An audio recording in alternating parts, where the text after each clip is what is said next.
Hello and welcome to Frontrunner Motorsport. This is the final part of the looking at every Williams Formula 1 driver and listing them from worst to best, based solely on their time at Williams. Make sure you go back and watch parts 1 and 2 and go check out last year's Ferrari videos. We did the exact same thing except with the Scuderia instead of Williams. And make sure you subscribe to the channel. In this final part we are going to look at our top 15 Williams drivers. Who will be number 1? Wait till the end of the video to find out. And with that, let's begin. Number 15, David Coulthard. Oh, how I wish I could put this big chin Scottish numpty lower on the list, but he actually did alright. Thrust into the limelight in 1994 as a part-time replacement for Ayrton Senna, no pressure. He shared the second car with Nigel Mansell for the rest of the 1994 season, getting a best second place in Portugal. He'd moved to a full-time drive in 1995 and had a really good season. A few podiums, his first win again in Portugal, and third in the championship. He'd moved to McLaren for the next 9 years, taking 12 more wins, and finishing runner-up in the championship in 2001. He left for 4 final years at Red Bull, not achieving much, and finished his racing career with 3 years of DTM, where he wasn't very good. He's now an annoying TV pundit. Number 14, Clay Regazzoni. The underrated Swiss legend only had a single season for Williams in 1979. The first year they ran a 2-car operation, and Clay Regazzoni played a big part in the development of the team into a championship winning machine. He himself took the team's first ever Formula 1 win at Silverstone. He was still replaced at year end by Carlos Reutemann, who had also replaced Regazzoni at Ferrari previously. Regazzoni hopefully never introduced his wife to Reutemann. The Swiss driver would retire from racing in 1980 after a big crash in his Ensign at Long Beach that left him paralysed from the waist down, but he still had enough passion left to race in Dakar and sports car racing with hand-controlled cars. An underrated legend. Number 13, Thierry Boutsen. After a very good year with Benetton in 1988, Thierry Boutsen replaced Nigel Mansell at Williams for the 1989 season. By all accounts, he was a success story, taking 2 wins in his first season and matching teammate Riccardo Patrese, finishing the year 5th overall. In 1990, the Belgian driver would take a single win at Hungary, but the Williams had slipped a bit further back in the field, and Boutsen finished the year 6th, being swapped for Mansell again at the end of the year. After this, Boutsen would see out his Formula 1 days with Ligier and Jordan, before heading to some success in sports car racing. Number 12, Heinz-Harald Frentzen. Talk about joining the team a tiny bit too late.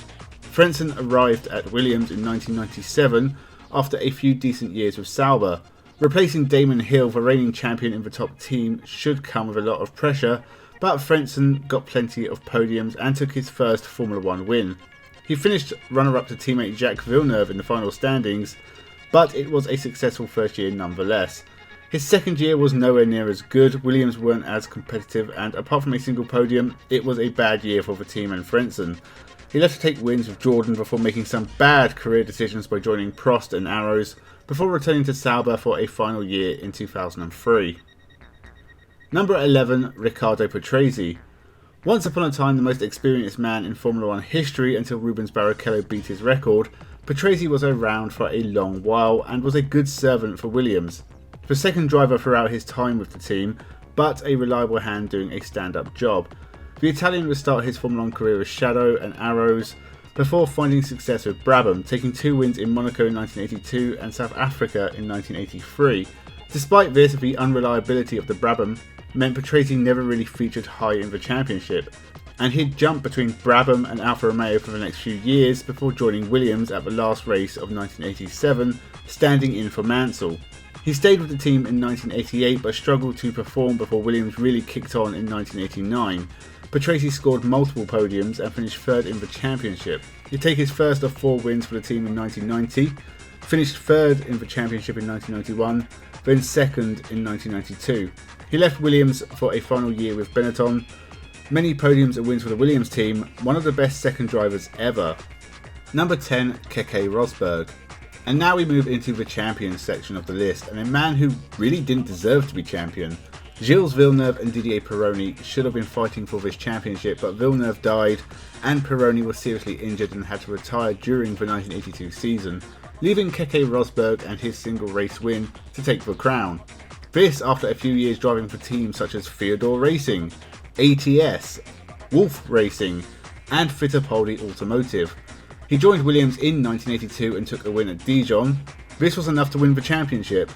He spent 3 more years with Williams, winning a total of 5 races and taking a third in the 1985 championship before leaving for McLaren in 1986 and retiring after a final mediocre year.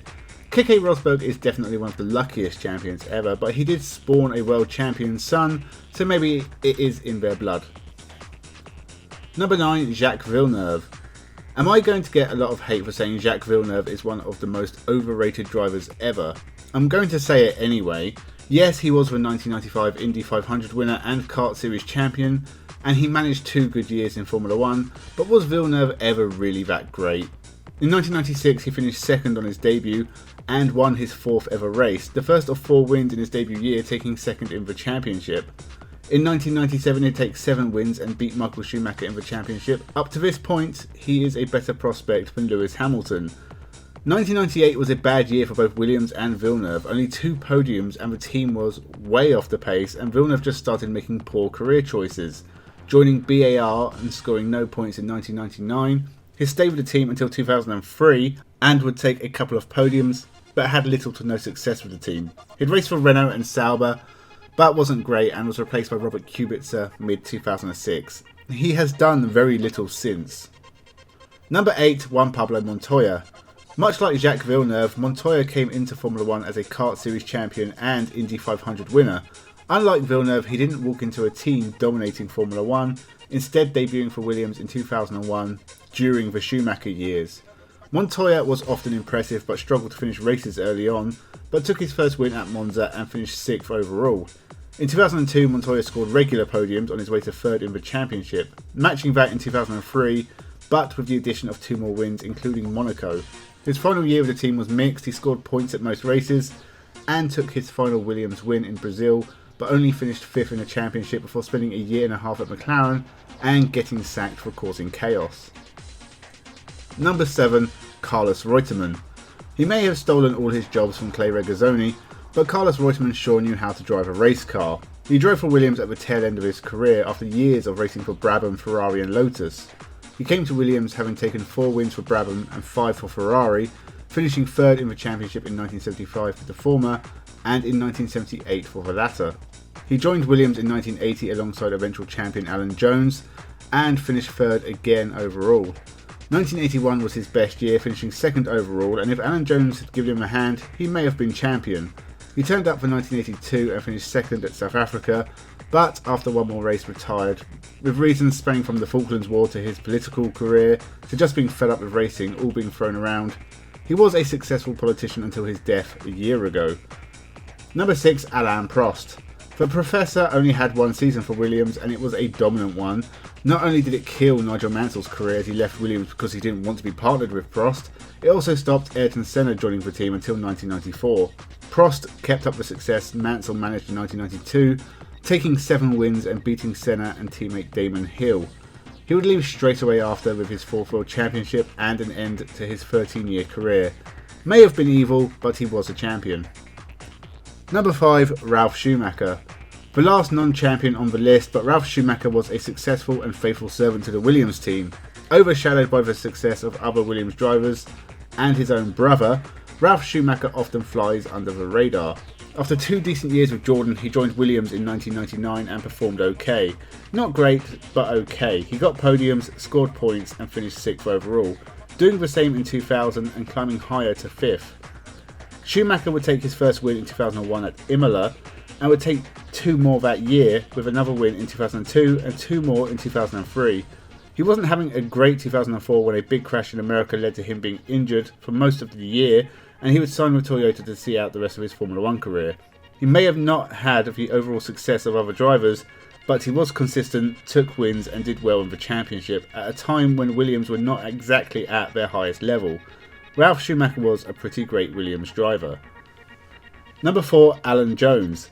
The 2nd ever Williams driver joined the team in 1978 after having taken a win for the Shadow team the previous year. Other than that, he'd accomplished nothing special in his previous years. In Formula 1 with Harry Stiller, Embassy Hill, Team Surtees and Shadow. but he did take a second place in his first year with Williams. In 1979, Williams hit their stride and Alan Jones would take 4 wins on his way to third in the championship. In 1980, 5 more wins sealed the championship for Jones before a final year in 1981, where he took his final 2 wins and third again. He decided to leave Formula 1 after that, and should have stayed gone, but decided to make a return, first with a single race with Arrows in 1983, before a season and a half with the old Haas team in 1985 and 1986. Forgetting that and focusing on his time with Williams, 11 wins, a championship, Alan Jones is the best Australian to race for Williams. Number 3, Damon Hill. It's almost amazing that Damon Hill got a job after a terrible first year with Brabham, but his dad being a 3-time champion and the fact Brabham were on their deathbed got him a drive at Williams for 1993 alongside Alain Prost. Damon Hill was good from the start, regularly on the podium, and took 3 wins in a row mid-season, on his way to third in the championship behind Prost and Senna. In 1994, now with Senna at Williams, Damon Hill was expecting to be the number 2 driver again, but after Senna's death he became the focal point of Williams and laid a strong title challenge against the Benetton of Michael Schumacher, ending at Adelaide when they drove into each other. In his first 2 years in Formula 1, Hill had already partnered Prost, Senna and Mansell, and taken 9 wins and finished runner-up in the championship. Now in 1995, he was partnered with David Coulthard. He'd take 4 more wins and second in the championship again, but finished a long way off Schumacher. He'd finally take the championship in 1996 with 8 wins, but his time with Williams was up. A drive at Arrows was a bit of a downturn despite good performances, and Hill ended his career with Jordan. He only had a brief time with Williams in retrospect, but Williams were in top form, and 21 wins in 4 years along with a Drivers' Championship is a pretty good return for Damon Hill. Number 2, Nelson Piquet. In 2022, Nelson Piquet is a controversial figure. From Crashgate with his son to more recent issues, I'm sure a lot of people don't like the Brazilian, but he knew how to drive a race car and took some great successes with Williams. He joined Williams in 1986, already with 2 championships with Brabham in his belt and 13 race wins. His first season alongside Nigel Mansell was a tough battle between the Williams pair and Ayrton Senna, with Senna beating Mansell by just 2 points, with Piquet a single point behind his teammate. Nelson Piquet managed 4 wins, which is more than he managed in 1987, when he only took 3, but he did win his 3rd championship. In fact, he finished on the podium 11 times out of 16, a really impressive feat. He left Williams to join Lotus and finally Benetton, taking 3 more wins before retiring after 1991. His family name is survived by a whole host of Piquets still racing, and for their sake, with as little intervention from a senior Piquet as possible. Number 1, Nigel Mansell. The obvious number 1. Red 5, Mr. Mustache, Nigel Mansell, a story of almost winning the championship so many times before finally doing it in 1992. The driver who raced for Williams more than any other driver, took more wins and poles for the team than anyone, should have had more championships than anyone. Nigel Mansell is a legend who is almost synonymous with Williams' Formula 1 efforts. He joined the team in 1985 after 5 strong if unspectacular years with Lotus. He took 2 wins in his first campaign for Williams, but it was 1986 when things started to go right. After leading for most of the campaign, it was a puncture at the final race in Adelaide that lost him the championship. He performed well in 1987 but lost out to teammate Piquet before the new Judd engines destroyed Williams' chances for the 1988 campaign, with Mansell retiring from all but 2 races, as well as missing another 2. He switched to Ferrari for a couple of years before returning to Williams in 1991. He battled with Senna for most of the season but finished 2nd for the 3rd time in his career. In 1992, the Williams dominated and Nigel Mansell finally became champion. He won the kart series in 1993, before returning for a part-time drive in 1994 in the wake of Senna's death. He took his final win in his final Williams drive at Adelaide. He made a couple of appearances for McLaren in 1995 but soon retired. One of the all-time legends of the sport, one of the greatest British drivers, and an argument can be made for one of the greatest of all time. A hard charger who usually pushed the limits a little too much. So that was the final part of the every Williams driver ever list. I hope you enjoyed. Leave your thoughts in the comments below. Did I get it right, or is there anything you'd do differently? Make sure you subscribe to the channel. We have more F1 reviews coming up, as well as everything else motorsport related. Leave a like and tell your friends. Thank you for watching, and have a good one.